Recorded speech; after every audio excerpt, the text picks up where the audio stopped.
from hero to villain in a matter of minutes. After kicking a brilliant goal, his first in Port Adelaide colours, veteran forward Lindsay Thomas could face an enforced break after a hit on Geelong midfielder Scott Selwood. Thomas was placed on report for making high contact with Selwood.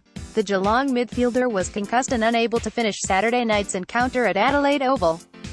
Cats hang tough. Full match coverage and stats. Match review officer Michael Christian is likely to take a hardline stance with the bump that occurred off the ball, given the precedent set in other cases this season. Adelaide's Richard Douglas copped a one-game ban for his high bump on Essendon's Zach Merritt in round 1.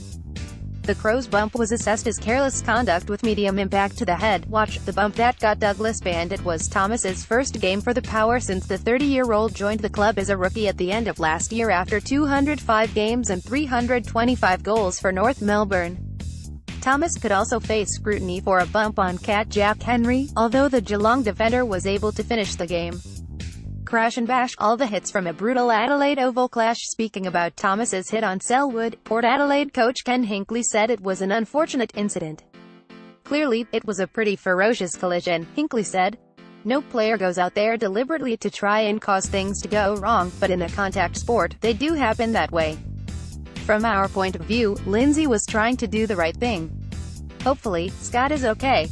That's really important and the rest of the stuff will take care of itself. Hammer, fine. Ken backs Hart. Let's return after head hit. Cats coach Chris Scott said it was too early to tell if Selwood would be available for next week's game with Sydney at GMHBA Stadium.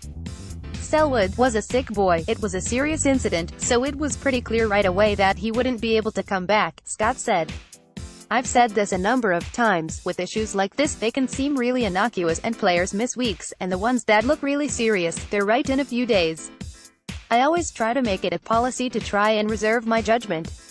The game's done a pretty good job at stamping that stuff out. You don't see it too often. Thomas was a late inclusion after forward Todd Marshall was ruled out after being concussed in last Sunday's game with Essendon.